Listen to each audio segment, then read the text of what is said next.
Critical Blast, where pop culture gets blasted. And good afternoon, everybody. We have crossed the noon border, and we are into the almost at the halfway point of Podcast-palooza today, going into hour 5 of 12 hours of broadcasting that we're going to do today. And at this point, we have, we've spoken with the folks behind Goblin Girl. We've spoken with the folks behind Cobalt, The Adventures of Tailless, just finished up Life on Korra.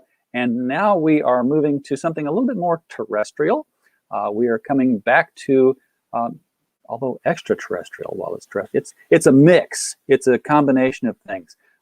And to make it a little bit more clearer than, RJ's caffeine-addled mind might be able to do, we have creator Graham Nolan on with us. Graham, how are you today? Hello, it's good to be back on your show.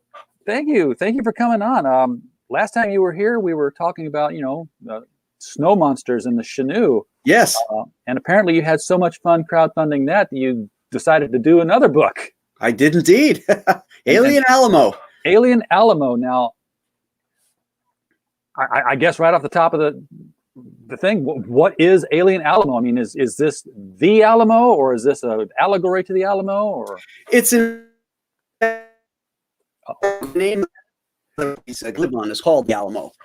But it's a story about a father and son on their Texas ranch that have to fight off this alien invasion and at the same time reestablish their relationship together. It takes place in 1957, and the father's a PTSD victim from his time in the Pacific, and he can't relate to his son. And then he gets another war handed on his doorstep, and that's what draws him back together with his kid. So this is I'm going to guess it's sort of like a chapter look at a more global event. I mean, aliens, they usually invade the entire world, not just a small town in Texas and build outward. And we're just seeing sort of a slice of the war from his perspective. Is that how that's playing out? We're seeing the beginning of it. You're seeing the vanguard of it. So what's happening here will determine gets it or not. Gotcha. So if he loses, we all lose. That's right. So it's up to a man, a boy, and his dog. The elements of all the best stories begin that way. I'm trying to share the screen here. Usually have this all done up in advance, and I failed miserably to be fully prepared. There we go. You've got a video for this, so let's watch it. Let's give it a watch.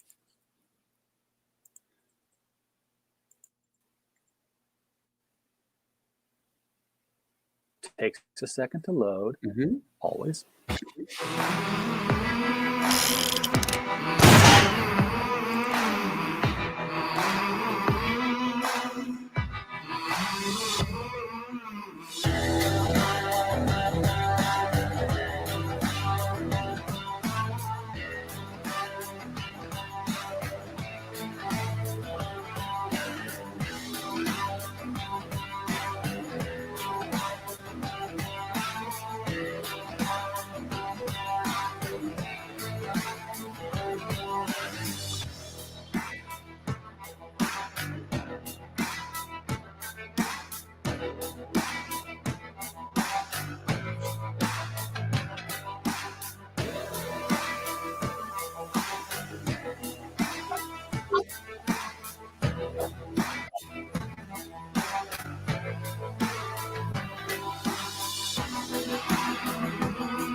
Unmute yourself, just like every other day at work. I want to watch that movie. That looks fantastic. That's a really great trailer. Nick Gross did that for me. He's the same guy who did my Shanu trailer. So it looks like all the aliens then are these crabs, and which is unique because they don't look all that alien. They look like you're being invaded by blue crabs. Well, they're more like stink bugs than crabs. They have crab pincers on them, but some of them they're more based on stink bugs. Well, nobody wants to be smashing those up. No. Those things wake up in my house every fall, and I'm like, oh Yep. God. Same here. They just try to invade in. Graham, your audio keeps roboting out. They try to get into the houses. So let's see. Move that a little closer. Yeah, you keep roboting out. I don't know if it's the internet connection is it's kind of going unstable every once in a while. But okay. Hopefully it's not on my end. Not that I'm hoping that it's on your end either. I just hope it goes away. Yeah, I've got this on mine. So how long have you been sitting on this particular Alien Alamo idea? I mean, when you came off the Chenoo, obviously you had to have a new thing to put out there. Was this ready made, or did you have to brainstorm while you were doing the Chenoo about what next steps were going to be? No, this was on the shelf because both the Chenoo and Alien Alamo I had pitched to publishers and they turned it down. So I was ready to roll. Yeah. When you say on the shelf, did you have an artist already attached to it as well, or? Well, it's me. It was just okay. So you're doing it yourself. Yeah. Yeah. Because a lot of times you have a script set aside somewhere, and then and then you hire somebody to do it. Right. Especially when you get too busy, is going to happen. We've seen it with Ethan. He's going to have to hire other people to do books. We've seen John Malin do the same thing now to draw their creations up. And is this a sort of a one and done adventure? Or are we going to see more? Is sort of an ongoing mini series kind of thing? Actually, neither. My whole universe that I'm weaving here under a horror, monster, supernatural, science fiction umbrella. All these stories are interconnected, but they're not sequels. So what happened in the Chenoo is definitely is going to come into play in the third book, and what happened in Alien Alamo will be made very clear what's happening in the third book as well. That is something I did not know. So these are not totally separated stories. These are happening concurrently. They're all in the same universe, and they're connected, but you can read any one of them on their own because they're self-contained. But when you put them all together, it weaves a tapestry of a larger story. That is very cool. Now, this is in 1957. I want to say that the Chenoo story was a few decades later than that, wasn't it? The Chenoo was modern. That was 2021 or 2021. Yeah. For some reason, I was thinking that there was something related to the 1970s with that. It was. It flashed back to the blizzard of 1977. Gotcha. I knew there was something that was niggling in the back of my head about the 70s on that. Right. And of course, this being in the flatlands of Texas in 1957, that's not too long after Roswell happened, and I get the flavor of perhaps those two incidents were also possibly connected. I don't know where your thought processes are on that, but aliens tend to like our Southwest. I'm not touching on Roswell, but I chose 1957 because that was the year that the human race reached into space, and I thought it was a good starting point for this because space reaches back. Yeah, and why should we think that everybody out there is going to be as friendly as we are? That's right. That's right. We come in peace, shoot to kill. So your main character here is a Marine Corps, and he's come out of World War II, and we didn't really think too much about PTSD after World War II. Everybody would, he's shell shocked. Right. We didn't give it a name, and we certainly didn't give it a treatment. Mm-hmm. So many of those guys suffered quietly. Their generation didn't talk about the war, and so they just went on with their lives and suppressed it.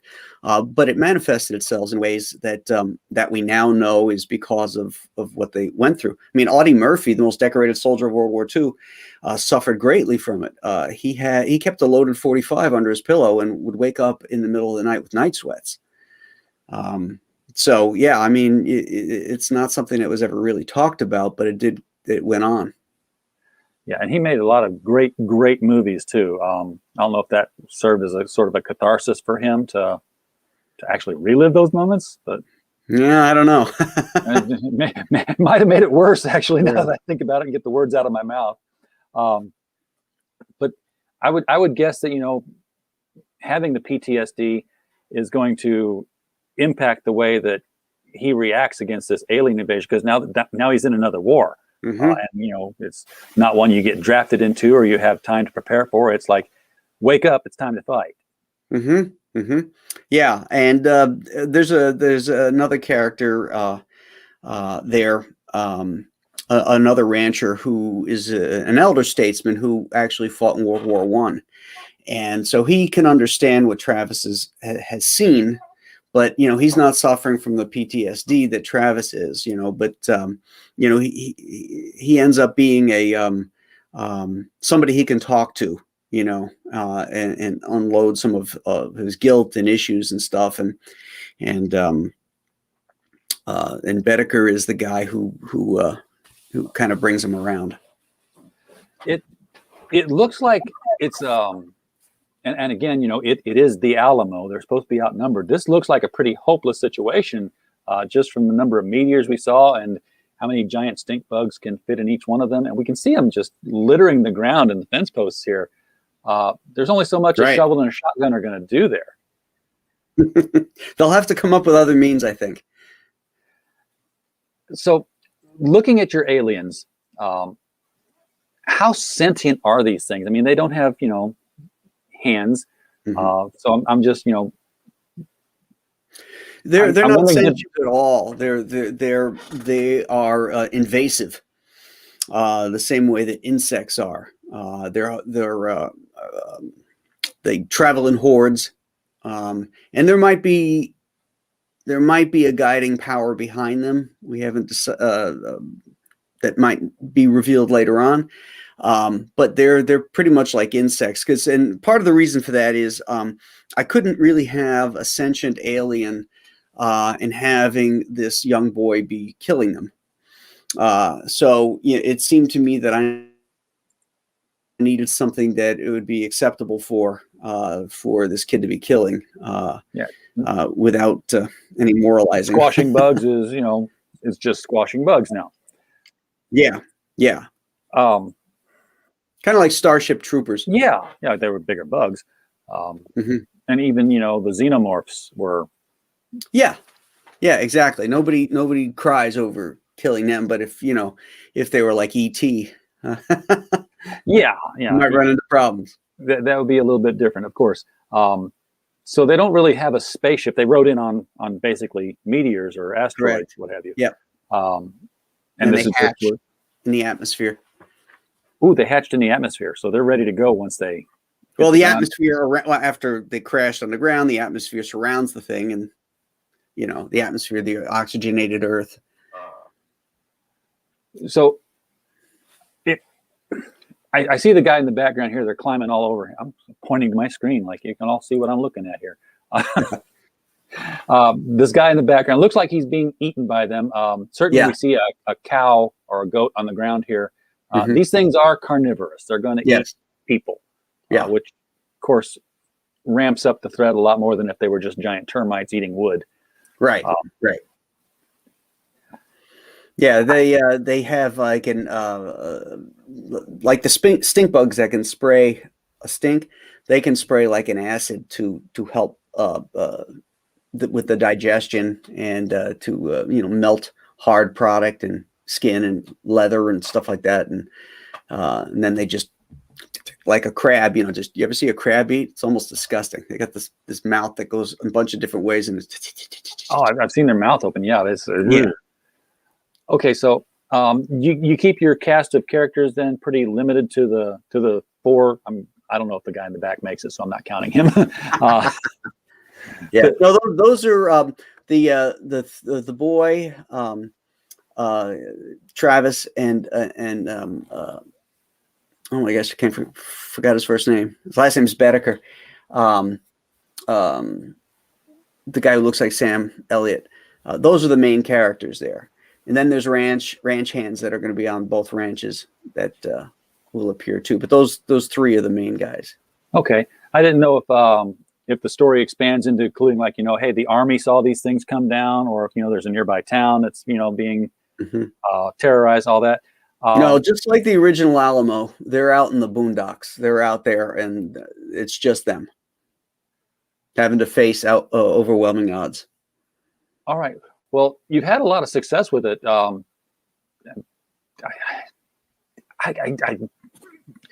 don't see a timeline on here, so I don't know when you launched. It seems like it was just yesterday, to tell you the truth. It's been in demand since I think it's been in demand about 2 weeks now. Yeah. Okay. So yeah, it hit the goal on March 13th. I'm guessing you went this full 60 days then? No, I only went 45 days. Okay. So that's why it feels like it's more recent to me then. Because it really was just not that long ago. Yeah.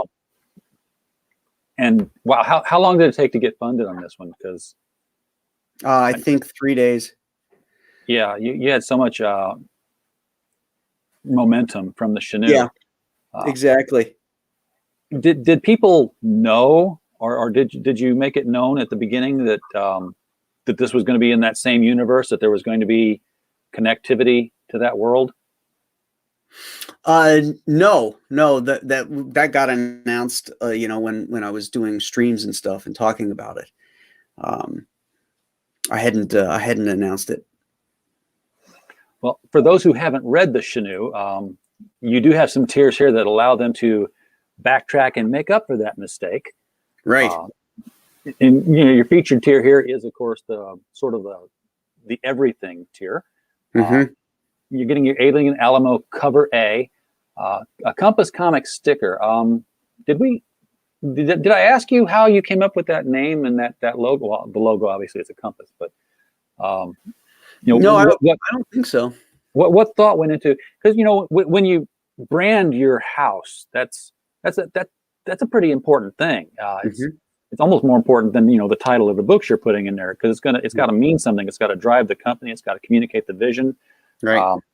So when you were doing Compass Comics, first of all, I'm surprised nobody's taken it already. Second of all, what was your thinking into picking that? Well, I established the company in 1998, so it goes all the way back to that.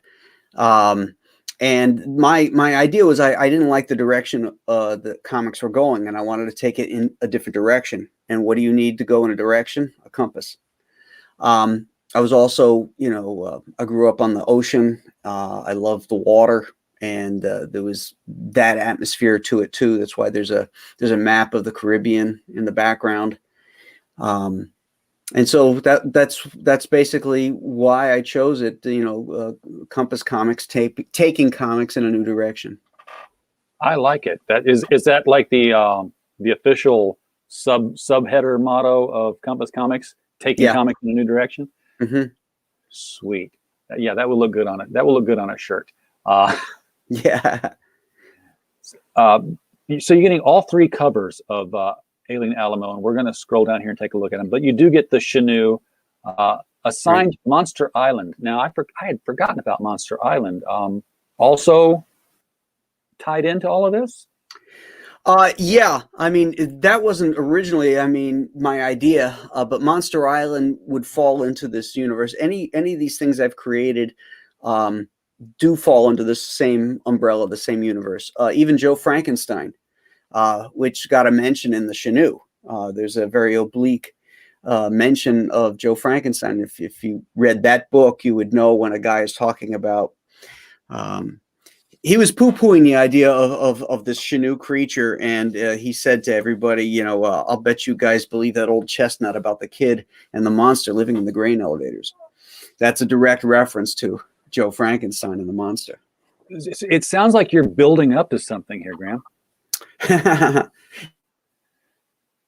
And he freezes right then. I want to. Yeah, I want to tell. Oh, I froze. Yes, it froze right there as soon as I said that. Oh, son of a bitch. The internet is preventing you from spoiling anything. Yeah. Big Brother's watching me.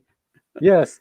So that's a $220 tier, but you're getting so much for that. You're getting, the shirt, the beanie, the keychain, the out of print books. That's, because they're out. I mean, Monster Island, that's 1998. Yeah. I'm surprised that you actually have copies of that left. So obviously you have 100. I found a bunch of cases of it in my basement one day, unopened. So they're in mint condition and packed right from the printer. You can get a 9.8 Monster Island, folks. Of course, you can just put in $10 and buy a gram of beer, but buy a gram of beer and get a comic book while you're at it for $5 extra. Come on, guys. So you do have it offered in just the digital, and I know a lot of our viewers do love to get the digital because they don't have space for comics. Mm-hmm. Comics do take up space, and some we have a guy who's working on the oil pipeline in the tundra. He can't have a long white box up there with him. Right. It's also as an add-on too. So if you wanted the hard copy, you could just buy the hard copy, and at checkout you can add the digital copy to it as well. Gotcha. And we're looking at some of the variant covers here now too. So we're going to start with variant cover C. Mm-hmm. So it kind of seems out of order to me, but we'll take it as it comes. Well, it is, but it came in later. The color came in later, so it had to be added at the top so people could see it. And I think his last name's pronounced Geis. I've heard people say Butch Geis. That's correct. Geis. I read it all in the 80s as a kid going, Butch Geis. So I'm glad the internet taught me one thing in my life, and it was how to pronounce Geis. I hope it's like how to pronounce Sienkiewicz too. I've seen that printed out phonetically before. And yes, I did go through several years of Sienkiewicz. This is very nice. Butch did a great job on this. Yeah. Now your character is bearded. That's right. It was the other guy who didn't have one. Mm-hmm. And I almost didn't notice the aliens because I saw this as like a tree with big leaves, but this is actually the steerhead and the stink bugs leaping onto them. Right. They need to get something better than bullets here. They're going to need to get like a flamethrower. If I'm not jumping to the obvious, here's how you get rid of stink bugs. You burn the house down. Fire is a good cleanser. It cleans everything. You also got a grab bag going on here. This is very cool. So, you obviously got a lot of your comp copies available. Mm-hmm. That will come signed. Right. And this is the 30/30 keychain we saw in the in the featured tier. So this is wow. That's a big shell. Yeah, that's an actual fired shell too. And it's going to be engraved with the alien Alamo on the side of it, or is that printed, metal printed? It's engraved in it. Oh, that's sweet. And the bottom of the bottom of the box, you want to keep the box. Yeah. So because it's going to have your signature on it. Right. I'll sign the box. You see, just give them the line art for your signature, Graham, and they can engrave the signature on the other side of the bullet.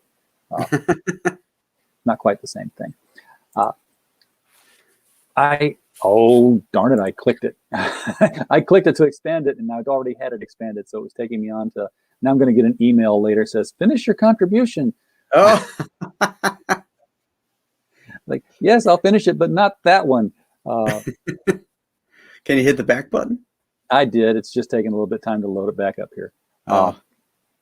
So what I was trying to click on was cover A here. $25. This is a 48-page book.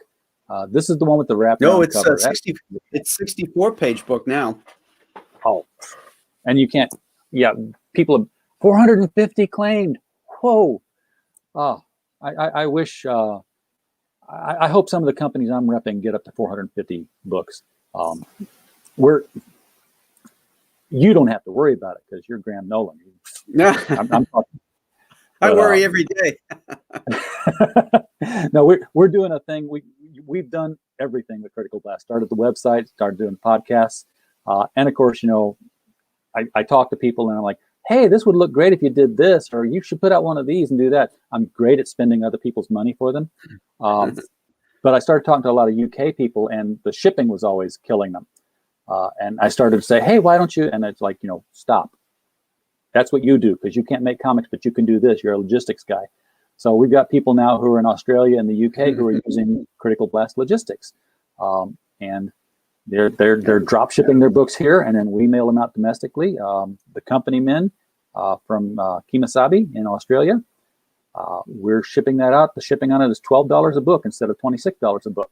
So Oh, wow. we removed that impediment to getting them funded, because people look at it and say, no, I can't spend that. Oh, now you can. But you're in America, so this is good. But I want to bag up 450 comics for somebody sometime. Hope that number goes up. I hope this number goes up. You're getting the Compass Comics sticker. I love stickers. I've got room on the back of my laptop for one of those. So this is probably where I'm going to come in. And I also love wraparound covers. I don't know. I know I don't get to see the back of the cover all that often because they're they're bagged and they're boarded. And, Right. But Cult Film Video is right. The grab bag tier is really the one you have to get, because you might end up with a Batman book. You might end up with that first appearance of Bane, right? Well, I know you won't get one of those. That's for sure. I had to throw it out there. I don't have any of those copies left, I had to throw it. except my file copy. Now he how well? I don't know if that's a good question to ask. I know that Ethan has talked about how, every time Justice League comes out, he gets a nice little check from DC because they use Iron Heights Prison. Mm-hmm. Bane is being used in, the Harley Quinn animated series, in a lot of the video games. Do they treat you right when he's used in these other medium like that? Depends on the medium. Okay. Yeah, there's Ethan's thing is because he created that stuff with Jeff Johns, and they're not going to bone Jeff Johns. So, but they've had no problems trying to do a runaround around me and Chuck. We didn't even get credit, for God's sake, in Dark Knight Rises. And how much does that cost you to put on the screen? The caterer gets credit, but we don't. So they're supposed to pay us for any time they use Bane. And Bane was in Dark Knight, and wasn't the Bane I think that we're used to seeing. It was he kind of was. He didn't use the Venom, did he? Mm-mm, no. Yeah, I think they just put a mask on him, and either way, you should have gotten an Ethan check. You should have been able to put the Italian marble around your pool kind of check. That's true. Also, for $25, you can just get the cover B, which is we didn't have a big shot of that one yet, but yeah, it's a little further down. That's the Aaron Lopresti cover. I'm just gonna scroll down to that because I like his work too. Yeah, Aaron's really good. Ooh, I think you just went by it. Yeah, it's not loading the stuff until I get past it, apparently. I think your internet must be slow. It is, and it's weird because they just had it upgraded too. Okay, I know we've seen this stuff. Now we're looking at the characters. Yeah, a lot of those stretch goals have all been unlocked too. So it's 64-page comic. The cover's been enhanced to a card stock with a matte finish and spot varnish on it. Trading cards, bookmarks, stickers, all of that stuff has been unlocked. Yeah, I can't imagine anything that hasn't been unlocked at this level now. Here we go. This is the Aaron Lopresti cover. Yeah. Now, is there an Alien Alamo sticker here? Because that would seem like a no-brainer too. Always make a sticker of your logo. Yes. Yeah, I think that was the last one that got unlocked. I think that was the last one to get unlocked. All right. That's mini print. You got your mini print, and this was the Father of the Year card that we saw earlier up there too. The same artwork used for that. Correct. And you still have some original art available, which includes this nice shot. And you have original art that's not necessarily Alien Alamo as well. So Yeah. I don't sell my original art. I stopped selling it years ago. But whenever I do these campaigns, I like to put some pieces up for collectors for them to actually have an opportunity to get stuff directly from me. That's nice stuff there. Oh, love that shot. And a Batman page. Come on, guys. A Graham Nolan Batman page is maybe I'm just too much of a Batman fan my whole life, but that would seem to be like the thing to get. Yeah, it's from the Joker Devil's Advocate graphic novel too. I love that story. Because it's like, I didn't do it, and Batman's forced into defending him. We've got him dead to rights. We can electrocute him, and we save him from the electric chair at the very last second. Because Batman's about justice. Yeah, and you would think that he's getting justice for the things he's not being tried for, but it's by the book.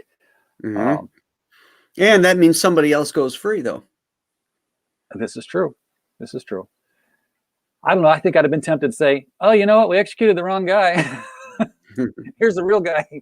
I meant to get this to you earlier." My bad. Yeah, sorry.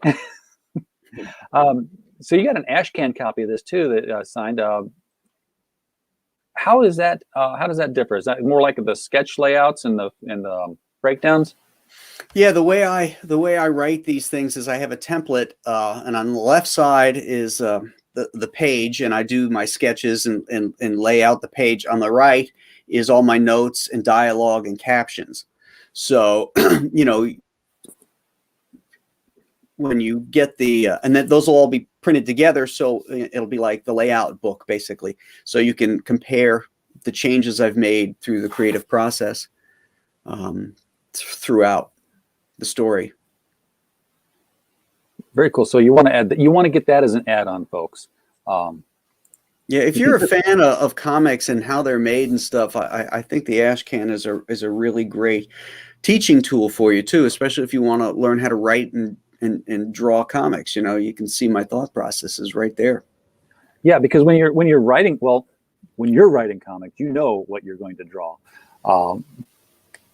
But if you want to just write comics and you're not going to draw them, you have to know how to be an art director as well as a storyteller. Correct. Yeah.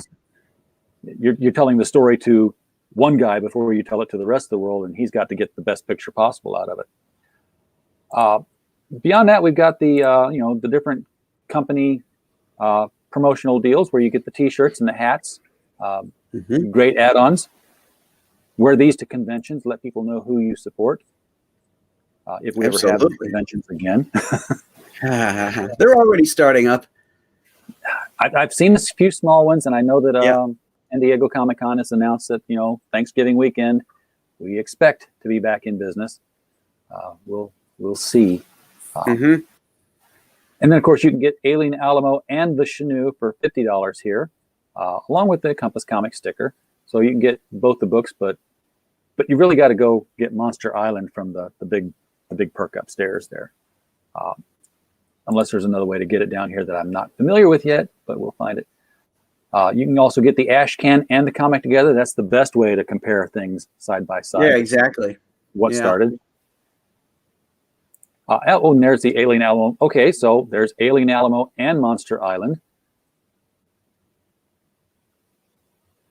Now, was it Compass Comics when you did Monster Island too? I mean, did you keep the same? Yep. I created Compass Comics to publish Monster Island. And so when I came full circle and decided I wanted to get back into doing that again, I still had my company, so it seemed like a no-brainer. Did crowdfunding make it any easier to get these books put out, Graham? I mean, because it didn't exist in the 90s. You wanted to do Monster Island. It was, you got your checkbook out and you started dipping into the savings. Monster Island was funded on Bane royalties. I took 6 months off and lived on those royalties. I had young kids and a wife and, bills to pay. And those royalties allowed me the time off to do it. But the timing was terrible because in 1998, the market was starting to crash. And I made enough to pay for my printing costs and some ancillary costs, but I never made enough back to pay myself back the royalty money I spent, keeping the bills paid. So it was a financial loss back then, but it paid off dividends in other places because Monster Island ended up getting me other jobs. And it was optioned by DreamWorks and Steven Spielberg. Have I not seen that, or is it just still sitting in development hell? Oh, it got kicked out of development hell because we were going to contract, and then the guy who was shepherding it through lost his position. And in Hollywood, when one guy loses his position, everything he's doing goes with him, because the next guy to come into that spot, if the other guy's product, take credit, so he doesn't want to have to share credit, so they get rid of him. They get rid of the projects too, in a lot of instances. So I thought you were going to say that it was the whole King Kong Godzilla stuff, where because it used to be Monster Island was where all the Japanese monsters were in the 50s and such. I thought there might have been a conflict there with the trademark, but no, because if you actually watch Destroy All Monsters, it's called Monster Isle. Oh, ISLE. Then you had an out.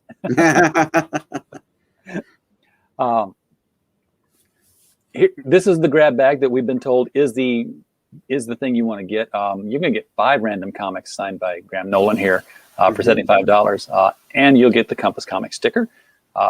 26 people have claimed this. Surely they have added on Alien Alamo when they did it, because that is not part of this one.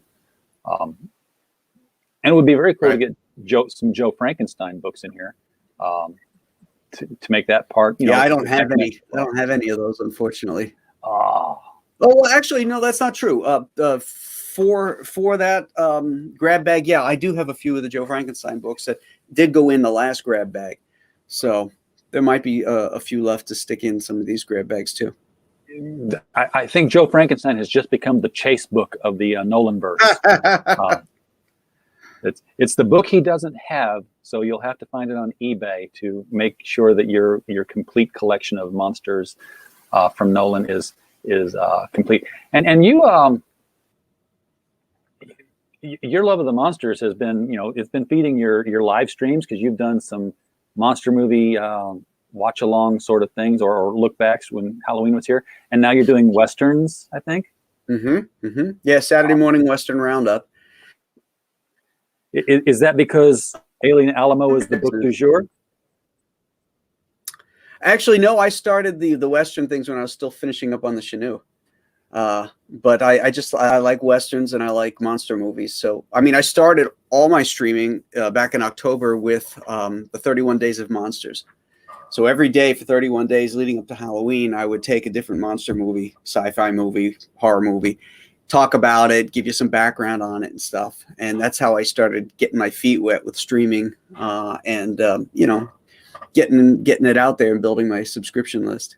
I really enjoyed the one you did too on Abbott and Costello Meet Frankenstein, because it was such this huge crossover moment. They hadn't done it until then. It was one of my favorites. It was one of the best Universal monster movies that just happened to be billed as a comedy because of the 2 lead actors on it. I've been listening.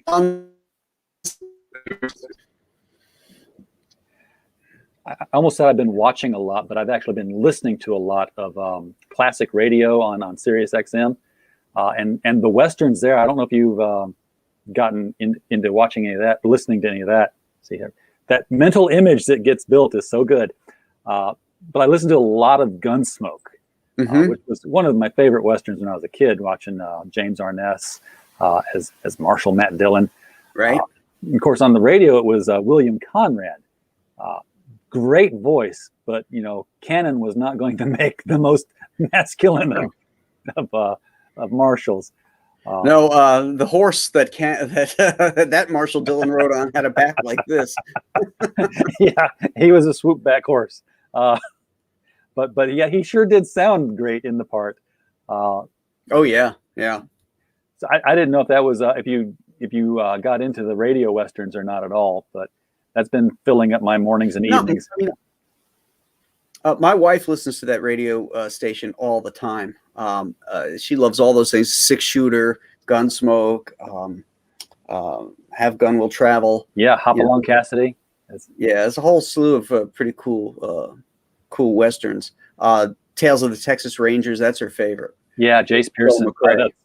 True Tales of the Texas Rangers. Pulled for the Case Files. Yeah. So here we get I don't know if my French, a comic book and a remark. You got it. What's a remark? A little drawing like that. Okay. A little headshot. And the way I do it is like for the Chinook, I have on the inside front cover, I have a white box that's blocked out just for, so that way you're not cluttering your cover with drawings on it, so you get a original drawing on the inside cover. Gotcha. So we call those sketch cards here in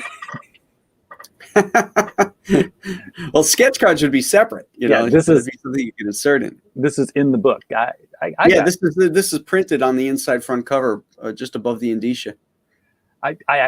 Now I know that I actually have a remark. I didn't know I owned. I have Jimmy Gownley did a print for his release of The Dumbest Idea Ever that he did through Scholastic. Mm-hmm. And it was him as a kid at the drawing board with all his friends around him. And, there was this white drawing board. And what he did was he printed up 50 or 100 of that. And then whatever was being done on the drawing board was different for everybody. He would just draw it in that space. So it looked like the kid at the drawing board had just finished drawing this dripping ice cream cone or this magnet horseshoe magnet or whatever. That's cool. It was kind of fun. Now I know I own a remark in a frame. You have retailers taken into mind here, which is, I love seeing that. Yeah. Not too many of them have jumped on the bandwagon, I have to say that. So this might be the last campaign I do that for, because they weren't too eager to jump on the last one either. So they didn't jump on the Chinook then? There was a couple, but that's it. This one, there's one claimed. I think I have three retail levels of it, or 3 or 4. I can't remember. We'll find out as you scroll up. My retailer does, but I'm guessing that the feedback is that a lot of retailers say, you're competing against me. We had Carl Kiesel on a couple of weeks ago, and I asked him about retail. I asked him to come on the LCS guys show, and he's like, "Oh no, I can't go in with retailers. They don't like me." He didn't say it like that, but it was. He was worried that there'd be the whole "you're competing with us or against us" kind of thing, taking our revenue streams. And my guys aren't like that at all. They like to talk to you crowdfunded folk. Well, I don't see, if the crowdfunder is offering a retail package at a substantial discount, how is it we're taking it away from them? We're selling them the same way Diamond is selling it to them, and they can mark it up whatever profit margin they need to. Yeah, well, of course, Diamond's a whole new barrel of monkeys, ball of wax, ball of string, whatever it is now, because I guess you saw, obviously, the last week here, Marvel has pulled out. Yeah. I don't know that there will be a Diamond next year with no DC and no Marvel. Right. Yeah, I forgot about that when I said Diamond, but whatever distribution system it is, and the retail also all the retail books are signed, so it has a more intrinsic value to them, because now they're being able to sell signed books when they mark it up. Exactly. And you can get, So I don't see why there would be a problem between the two, but evidently if they see it. Now, when you say they're signed, I suppose I should. Okay, you are very explicit here. Who has signed them? You have signed them. Yeah, I signed them all. Okay, so I didn't know if Butch signed his books also, or Lopresti signed his books. No, that'd be a logistical nightmare to have to ship all those books to them in different places. Yeah, I can imagine. And it's my creation, so I can sign them. Exactly. Now, I think you had this tier on the Shanu as well, where people can order an original head sketch and have it done up. Yes. Yeah. A very, very popular one. People love to have original drawings done, and since we can't go to the conventions, which is normally where we had this kind of stuff done, what? Dumb question. Who's your most popular? Bane. Yeah. Bane heads. Not surprised at all. See, I will hit you up for a Batgirl sometime, because that's all I collect. I collect different people's renditions of Batgirl. Like, why not pick one? Batgirl's a popular one too. I think I did 3 in the Shanu one. 3 Batgirls. I'm just looking at the interior artwork here. This is the bookmark, by the way. Yeah. And this has been unlocked, so everyone's going to be getting the bookmark with the gotcha. Absolutely. A lot of bullets these guys are going to go through. Yeah, you do have at least four of them here. And this is 10 signed copies of wraparound cover A. So how is that different from... Oh, I think it was 5 copies before. At the retail level, yeah. One's 5 copies, one's 10. 10 is the most you can sell. So, or that you can set a perk for. So, okay. That's why I had to split them up into individual cover versions. So does a retailer have once you bought into a perk, can you buy into the same perk again? Sure.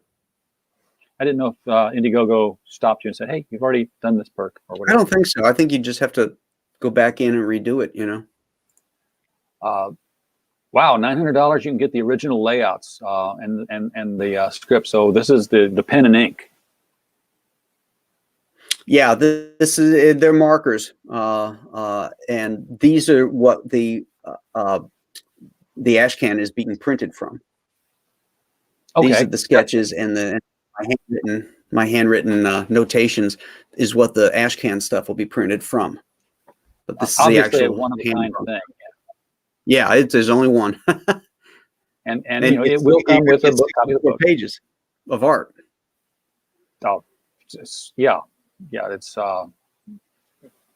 mathematically that's the best deal for original art. It really is. And, then, of course, there is the original art level here, where you can get Alien Alamo with the A cover, the sticker, and Spider-Woman #9.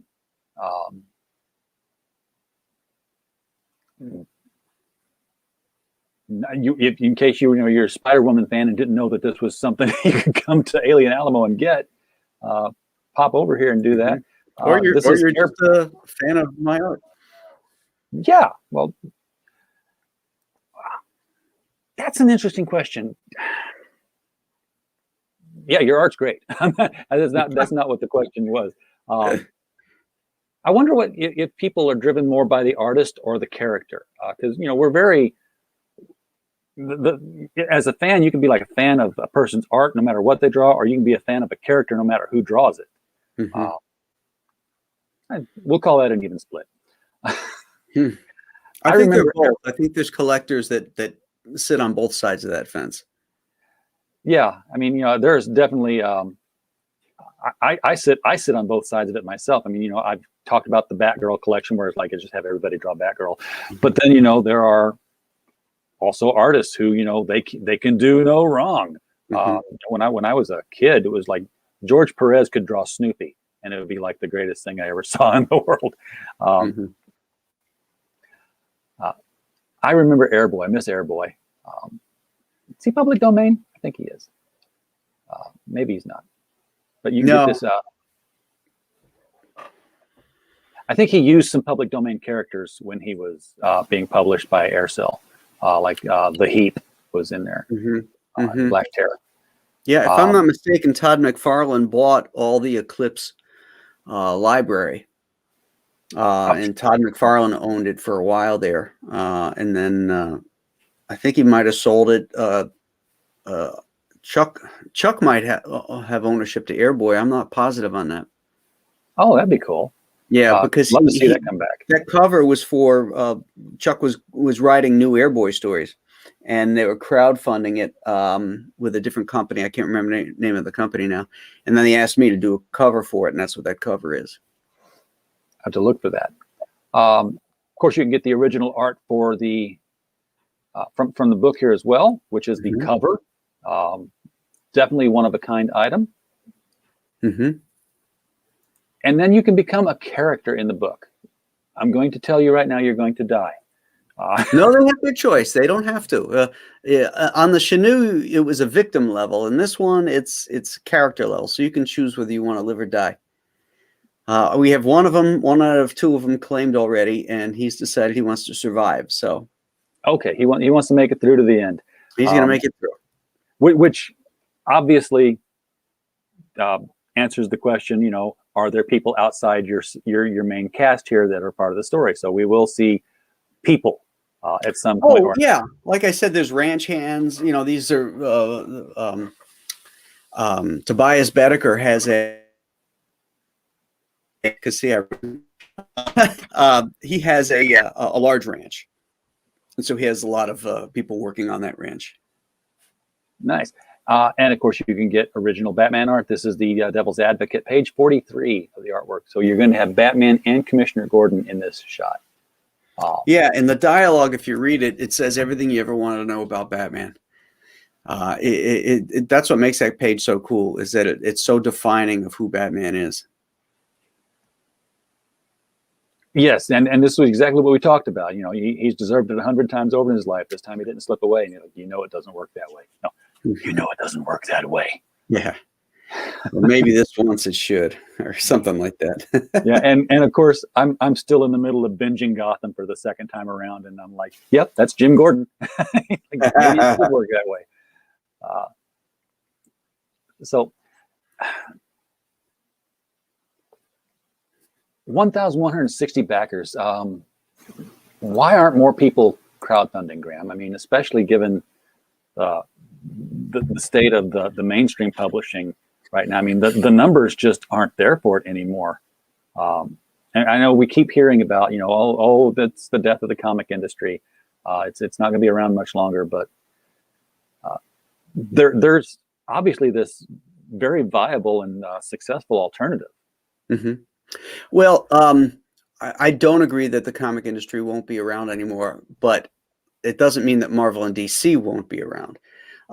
Comics as an art form will continue, and they're just going to find different publishing paradigms and artists different ways to express themselves. You don't need the permission of Marvel and DC to create stuff anymore, because you can do this. You can crowdfund and all that. To answer your first question about why aren't more people doing it, it's because it's hard work. Okay, you have to wear. Yeah, you have to wear all the hats. Whereas when you're just working for Marvel and DC, you collect a page rate, and then you move on. You have to control printing. You have to control. You have to create assets for your campaign. You have to be in promotion mode to promote your campaign. You have to build your email lists and blast those out. You have to deal with the production of perks and those things. You have to design those. So, I mean, you're really you're pretty much doing everything on your own. So there's a lot of work that goes on in the production of these campaigns and in the fulfillment of them. Yeah. So, I think that scares a lot of people. And it also, I guess on the other, hard work end of it is that it limits you now to one book. Whereas, before you were like, you could be doing maybe 3 books a month and getting more work done. But, to do a crowdfund, you're doing everything. This is one book over 6-8 months. So you maybe feel a little less productive because you're having to do all these other jobs. Financially, you may make up for it, but. Yeah, I mean, if it does well, you'll do better than you would doing a whole bunch of books, and the work will look better because you're really into it. And that's the thing. That's the reason I wasn't doing sequels, is because I don't want to have to, after spending 8 months on a project, I don't want to have to then look forward to drawing the same characters and the same environments again in a sequel. So that's why it's more fun to me. Move on to one's other story with other characters and stuff, because that keeps me sharp through the entire process. And so the last page doesn't look like it was squeaked out, it looks as good as the first page was. Yeah, exactly. And it's all you. It's everything about this represents you. It's not like, well, this was a bad story, so bad on the editor or bad on the publisher. Yeah. No, it's. I have to take the accolades or I have to take the dump because, it's all on me. All right. Well, Graham, thank you so much for bringing this to us today. Appreciate you responding to my request to come on here and take part in Podcast-palooza Day. Well, drink some coffee. You got a lot more to go, right? I got Don Chin's X-Farce mug here. Nice. It's been filled twice. Nice. Will be filled a third time here real soon. And we're going into hour 6. We have, I'll just share our schedule here. This is where we are. We're at Alien Alamo. We're moving into Perfect 10 next. Then Mike Barron and Chris Brawley with Florida Man. Electric Coven. I've got to see if they've switched spots on that one because 6-8 needed to move back here. Then we'll have Fiendish, Justice City, and then we'll end tonight at 9 p.m. with Don Chin and Beard Zerker, where we're going to we're going to go through the book for the first time and take a look at some of the debut interior artwork, including the cover that will be the first printed and published appearance of Rainbow the Brute, who will be sharing the spotlight with the Beard Zerker on a cover. Very nice. That will be fun. I'm gonna end things here, and everyone, if you're watching this on a replay, link to Alien Alamo on Indiegogo right down there. Click on that, pick yourself a tier, get yourself a good book, get the rest of them if you did not know this was a shared universe of monsters now, because now you have a reason to go back and pick up these back issues. And everyone in the chat, we just appreciate you showing up and helping us out today, watching us as we go through our marathon of broadcasts. Hope you had a blast, and we hope we'll see you again in 5 more minutes.